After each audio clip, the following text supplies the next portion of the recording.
Everything's set up. I think we're there. We good? Everybody, we're rolling. All right. Hi, what's happening? Welcome to Design Sips. I'm Sandra Funk. I'm going to open a bottle of wine and we're going to talk about the business of interior design. So, grab your drink of choice. If you happen to like to drink on Wednesday afternoons, then you're my person and we should hang out much more often because I'll be here all year round now. I am having a bottle of Sancerre, yummy, yummy, yummy. And of course there's no chance of me pronouncing it. So I'm going to show you the bottle because it's beautiful. Little bright white, love it. So, I am a super duper rich red girl, like blends and Bordeaux's and all the yummy things. Really, that's my drink of choice. But I don't like having purple teeth on camera. So I do love my whites, as you may have noticed. So I always drink whites on camera. But if you go out to dinner with me or we're sitting on my back porch talking details, it'll be over a beautiful red blend. All right, so let's talk. Oh, I would love to hear from you. Comment if you would, please. If you're having a cocktail, what are you drinking? If you're not yet, because it's kind of early in some parts of this here world, let me know what you're drinking now or your drink of choice when it is time for a cocktail. Of course, cocktailing is not a requirement. It's just the silly way that my team got me to finally go and be on camera and do these videos. I'm sure you've heard that story, right? Maybe not. So back in the day, my team was like, we got to be doing video.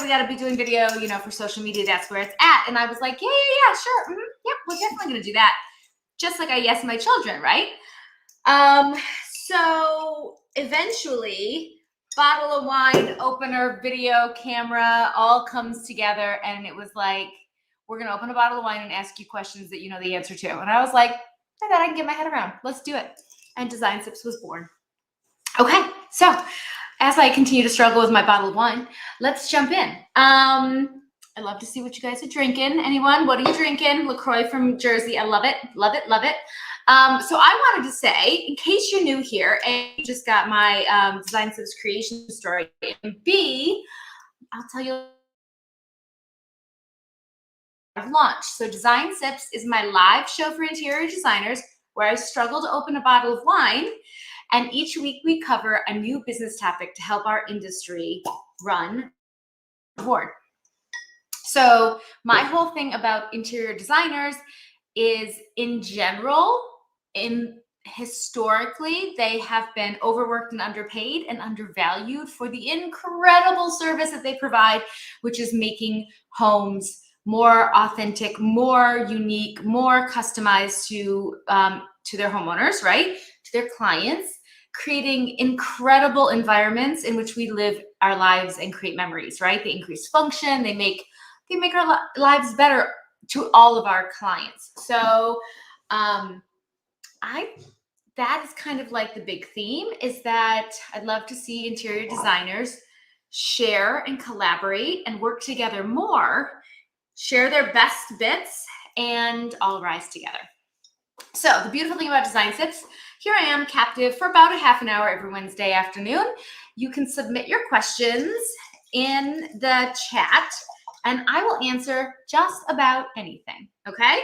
So, and if I don't answer it when we're live in this chat, it might be because it's on theme for a chat we're gonna do in the future, or you may have inspired us to create a whole new episode around your question. So keep them coming, I love that. We have a ton of episodes that you can refer back to on our YouTube channel or in our Instagram profile, but YouTube has way more. And there are people that have been known to realize all the silly things that happen when you film live and don't edit. And also there's a lot of juicy business knowledge tucked in there from all the questions and all the answers over the years. So dig in on that. If you have never gone into the archives, they are funny, weird, and you can see the evolution of my ever-changing hair because it never stays the same. Okay, so cheers to that. And then silence falls because there's no one else in the room and I'm just drinking alone. That's what, a Design Sip show in a pandemic is like. Okay, so on today's episode, I'm going to give you a behind the scenes look at my full service process. So that is the process that I use to run all of our projects all of these years, right? So I'll be covering why your design project should follow a process. That's really important. The phases of my own process, and how you can get more involved in our community of designers who are all leveling up their business and have these conversations about improving the process, refining the process, like which step goes first. It's a lot of chicken or the egg in design, right? And I've spent the last 15, 20 years now between working for others and starting my business 15 years ago. I've spent that time refining it and refining it and refining it. So I no longer wonder, what should I do first? I just go because it's all laid out ahead of us. Okay. So that's the idea. So today on Design Tips, stay with me until the end and I'll tell you how to access our free resource that you can use today to improve your business right away. So stick around. I'm going to share that at the end. Alrighty, let's have more sips of the wine while we scroll through all the questions that are coming in. I love it. Keep those questions coming, you guys. Okay, so let's start with the ones that we have teed up today. So Jessie asks, do your design projects follow a specific process? All my projects are too different to systematize. Jessie, we're gonna have to talk because seriously, I absolutely thought that every single design project was 100% unique and could not possibly follow the same procedure as the previous one that came before it, right? Sometimes you're doing a kitchen, sometimes you're doing a living room, sometimes you're doing a gut renovation, sometimes you're putting lipstick on that there pig. So you can't systematize that, right? Wrong. You can absolutely systematize that. So there are step-by-step processes that take you from capturing a new potential client, all the marketing that goes into that, new client onboarding, and then inside of the design process, every single thing that you do can be systematized down to figuring out the scope, putting that scope into a program that easily organizes it, shopping that scope, reviewing that scope, now going into proposals. Like there are things that we can do that are repeatable over and over and over again. And the scope changes, right? That scope can layer in and out. That's the unique piece.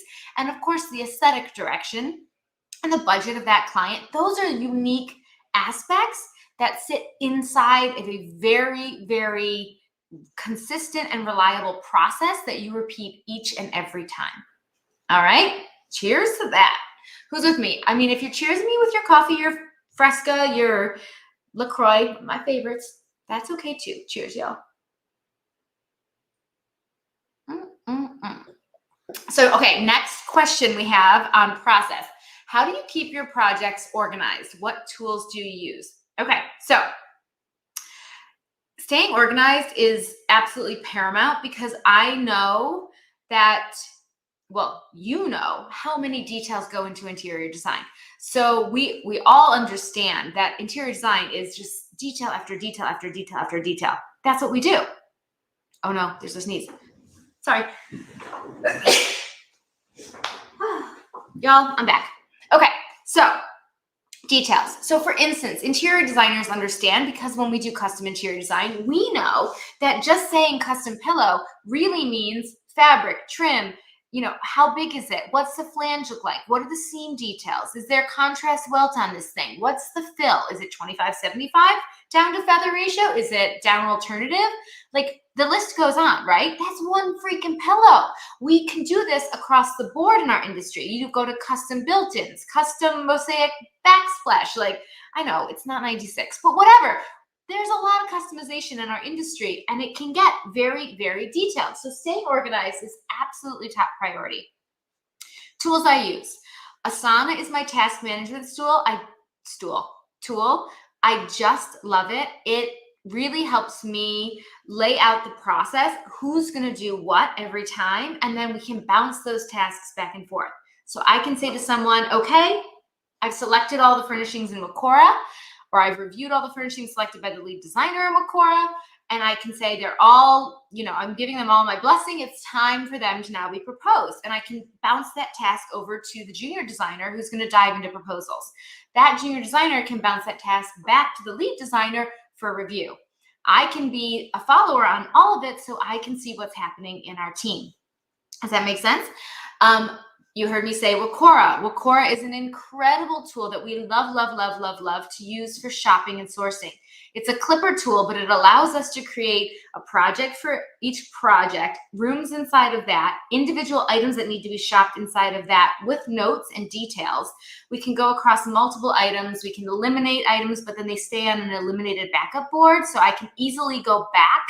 So say something's discontinued or the client doesn't like it and they want to see another alternative.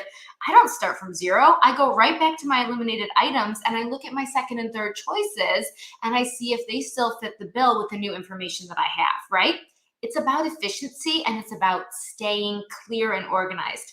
My team knows whatever's left in Wacora after the final sweep out edit, it should say like dining table. There should be one picture of a dining table under that dining table if it's not custom. If it's custom, it should be one picture of a dining table, maybe the PDF of the drawing for it, maybe some inspiration images about what's going to be customized, maybe a finished sample, right? But it can all live there together. And then it goes down to the dining chair, then the dining chandelier.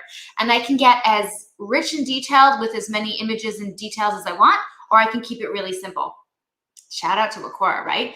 Now there's other things that do what Asana does. There's other things that do what Wacora does. But just knowing that those tools are out there and knowing that you're not trying to save a bunch of bookmarks or remember where you saw that good table. Like I don't even think twice. I just clip, clip, clip, clip, clip, clip, clip, and then I edit, clip, clip, clip, clip, clip, edit. And I can be shopping for multiple projects at the same time, but because I just pick the project, pick the room, keep going, pick the project, like it is so efficient and quick. So like if I know I've got 3 projects that need lighting, I can go down a fabulous rabbit hole. And what I do to make sure that I am crazy organized and crazy efficient is I don't just know that I need a dining room light and a sconces for this and a pendant for that. I also put the max dimensions and sometimes the minimum dimensions if I really like have a clear understanding of what I want, but I'll put the max dimensions in as well. So I'm not just pinning a bunch of chandeliers and then somebody later has to do the task of vetting them to make sure that they fit. I do that first, right? Move it to the front of the line. So now I go in, like Arteriors is a great example. Log in on the back end. You can set your exact height, width, length parameters. So I can really get, and a lot of the vendors do it now, I can get really, really, boom, right down to the 5 perfectly sized chandeliers. Yes or no, they fit my aesthetic and my budget for this project or not. Next site, boom, boom, boom, and I'm on and on and on. All of that is like off the top of my head flowing because I've been doing this for 20 years, but I can show you how. Don't worry, stick around. We'll get all of this going as well. Okay, Sarah, I know you're out there in the interwebs. What tool am I missing for project management? Oh, of course, your design software. So some software that handles proposals, payments, accounting, right? You can use, QuickBooks, FreshBooks, Studio Webware, Ivy, Mydoma. There's more. There's many, many more, right? At FreshBooks, there's a lot of software out there that you can use to track the money part, the proposals, right? And take payment. I love taking online payment. It moves everything along a lot faster. Our clients love using their credit card. If that's not for you, you just, in your proposals, tell them exactly how to pay you, right? ACH transfer, put a check in the mail, drop off a wad of cash, like you do you. All right, I think those are the big ones for project management. Yeah, that's good. Okay, cheers to all of that. Tangent on shopping, obviously, but we could do a whole episode on shopping and sources, which I think we will, because I've been hearing a lot of chit chat about we're going to High Point for the first time. What are the right sources? I'm shopping for something. What are the right sources? So I think that's a really good episode for us. Would be fun. Fun and lighthearted. And what is Design Steps if not fun and lighthearted? That's the whole point. Okay. Susan asks, can you share the flow of your process and what happens in each phase? Yes, I can, but I would need to pull over. You and I would have to sit down, and I would have to spend hours and hours transcribing all that to you. Or I could, oh, right, I made this program called the Standard, and it's all of that, right? Like wrapped up in a bow, silver platter for you. So if you want to dig in and know every detail and have every single little detail that we use in our process, 20 years in the making, of course it's there for you. I have it. I'm ready. I made it. It's on its way. But you need to get into the Standard the next time that we open, because that is where we serve that whole baby up right to you. Awesome. All right. So Ashley asks, how often do you bill your clients, when a job is complete or monthly? Also, how do you define complete? Very good question. So, yeah, I stopped billing my clients a long time ago because it's really icky and painful and icky. So we always talk about joy and efficiency. That is like the goal, right, of being in business. Of course, profit by virtue of it being a business and not a hobby is the ultimate goal, right? But what after you're profitable, after you're a sound business, right? What else do you need there to be for it to be joyful to run, for you to want to be there? Well, for me, it needs to be joyful. It needs to be efficient. And efficiency equals profit too, right? Because if I can do something 3 times faster, if I'm not running around in the circles trying to figure something out because I've done it, or I've done it once, but it was months ago, but you know what I did? I wrote it down step by step so that I wouldn't have to start over again. I wouldn't have to forget. I wouldn't have to go back and figure that out again. That's just my nature. So efficient and joyful. And what we found is that invoicing clients, doing work and then invoicing clients, is not efficient or joyful at all, like not even a smidge. So it's not efficient because it slows down the process entirely. Now, I definitely track my time still every day, all the time. I know exactly how much time is going into each project, because on the back end, I'm double checking to make sure that we're covered when we're pricing our projects. But I now do flat fee only at the front end of the project, and I am paid in full before I show any design work to my clients. Okay, you hear that? In addition, of course, everyone knows I am paid 100% in full before I place any orders for product. This is so important. It is so important for your clients to know exactly what they're getting from you and how much it's going to cost them. And the only way to really cement that and for you to really understand that is for them to have to pay you before. Because I have had so many times where when I was billing hourly, I would give a really good estimate. I would put it in writing. I would let them know that I'm estimating that this whole home renovation is going to cost $50,000 in design fees. My hourly rate is this. I'm going to track them and invoice you every 2 weeks. And then the waterboarding starts, right? Every 2 weeks they get a bill, and it's like $1,000, $2,000, $1,500, $4,800, because design is lumpy. We get like into crazy busy right before we do all those proposals, right? All the quotes, all the fabrics being selected. Like we're talking to all the trades and vendors. We're getting everything under control. These bills go like this, and then they drop off once they purchase, and it's like follow up, and then install goes back up again. And that is just hard to understand. Also, there are times when all I do for 2 weeks on a client is follow up once with all open orders. So I'm billing them what? An hour, 2 hours, maybe, to like then turn around and update status, if that. And what it says to the client, what it looks like from a client perspective, is they're no longer working on my project. Why aren't you guys moving my project forward? What's going on? What's happening? Can't we move this thing along? And the truth is there's quiet periods and there's crazy surges in design time for clients. So taking all the drama out of it and just saying it's going to be $50,000 at the beginning and collecting 100% of that before you hand over your intellectual capital, your interior design ideas to them, takes away all the drama. And it takes away a lot of the pain and heartache around it.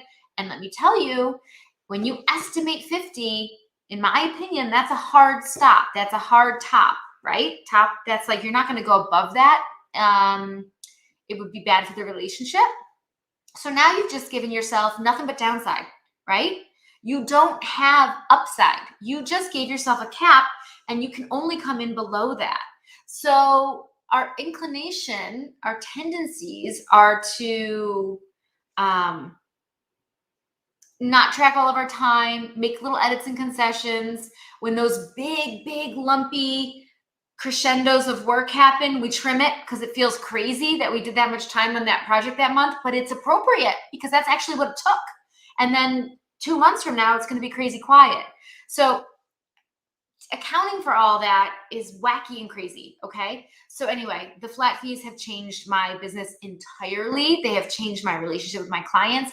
I am a very happy camper. My clients are happy campers. Everyone knows upfront what's going to happen. It is just joy and efficiency all the way through. Can't say enough about flat fees. All right. We need a cheers. Everybody, I want to hear in the comments, what are you doing? Are you charging hourly? Are you waterboarding your clients with invoices? Are they confused by how different they are every month?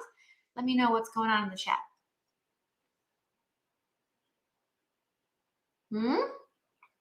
Yes, it's time. Typing. Come on, let me know. Are you doing flat fees? Are you collecting all the money before you show the design? Or are you leaving some like random bit of money on the table that they can then fiddle around with negotiating? And I love your question. What is a complete project? Great question. Obviously, it's complete when it's like the punch list is completely done. Every last crazy back-ordered product is installed. Every last touch-up paint is made. The photographs are done. The fresh flowers, the candles are lit, the music is on, right? That's complete. Or is it when you deliver a significant amount? You know, that's all very much language that you need to make sure is like crazy clear in your contract, crazy clear and communicated. And I'm going to tell you right now, if you have money on the table at the end of a project, there is no way you're taking that final payment until it is complete. People just hold back. They do. And it's, even if your contract says you can't hold back, you're going to take them to court for the final 10% or something? Maybe. Sure. Have fun with that. That is not my most fun activity, right? I would rather communicate everything and take payment in full up front, and then use my trust and my social capital to sell them on that in the beginning, and then knock their socks off and get that project all the way through to like stellar completion that they can't wait to show everybody. I never leave a punch list dangling. Like, that is just not me. And I tell them that straight out. I'm like, I will be with you until it is photo worthy. It is going into my portfolio if you wanted to. Of course, you don't have to. But that's just our reputation, right? And so make sure your reputation precedes you as well. Yes. All right, cool. So we have more questions. Are you guys ready? Do you build a cushion into the total cost of goods in case anything goes wrong? I don't know if I think about it like that, but I charge the difference between reasonable retail pricing, listed retail pricing, and wholesale trade pricing. So the difference between those two is cushion, right? But I don't throw more on top for that, but I think in there is the room, you know? And then of course, all of these processes and procedures that are in place after 20 years in the interior design industry are checks and balances. Because let me tell you, we transcribe numbers. If we say, oh, this is taking so long, just wave the CFA.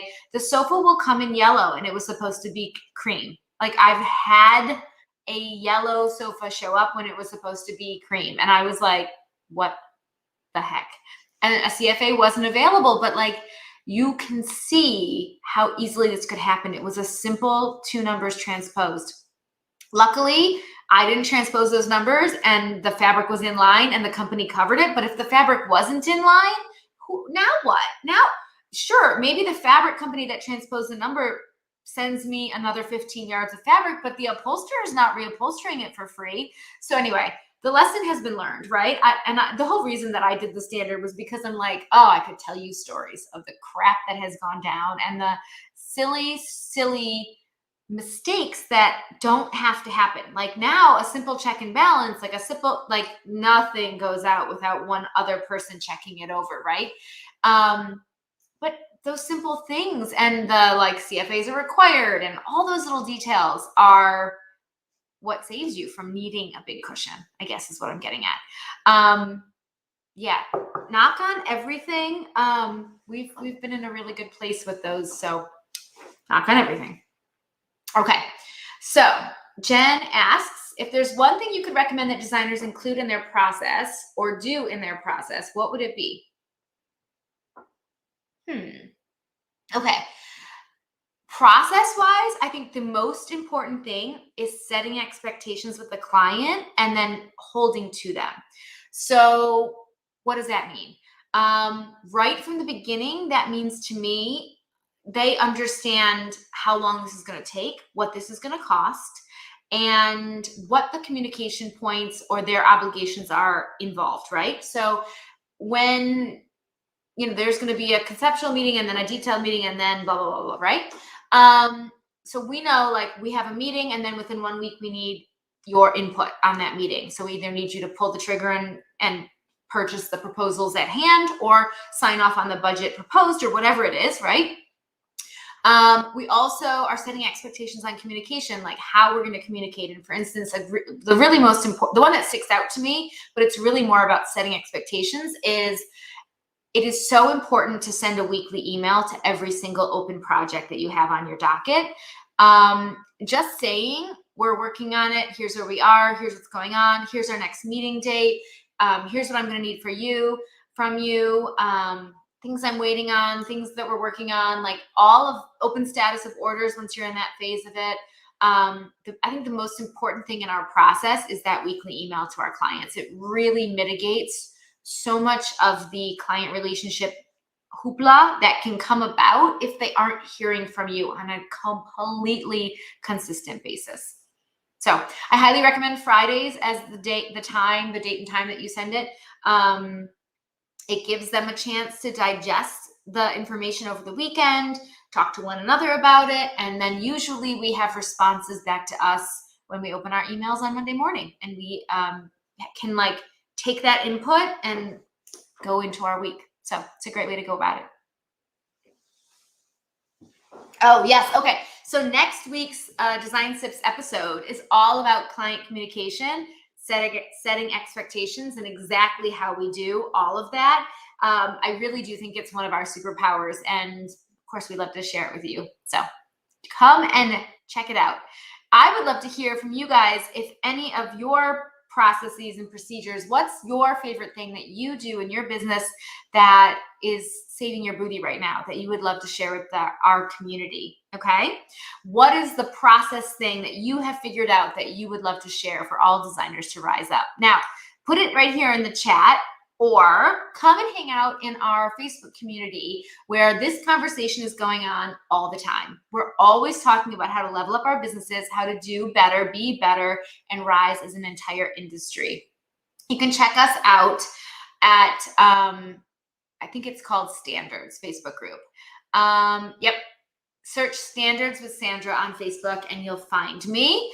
And we have some great kind of prompts that keep everybody engaged, but also, again, the conversation often just goes to best practices, latest and greatest, events that are coming up, who's going to be there, who's going, what's not to miss, all those things. So it's a great, great place to connect with other designers looking to, support one another with best practices.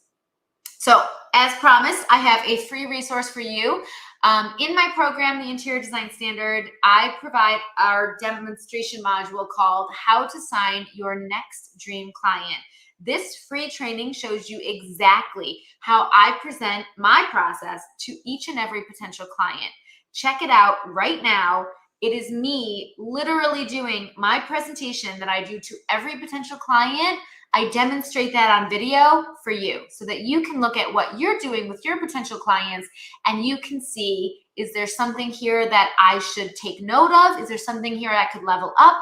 Or, of course, if you're doing something that I need to know about because we are all rising together, jump on into the comments, let me know. Definitely come and post that in our Facebook group, because if you've got some other little detail that I'm missing, we should all be rising together. So I would love to hear about it. Check that out at interiordesignstandard.com. All right, awesome. Everyone, I'm so thrilled to see you. Cheers.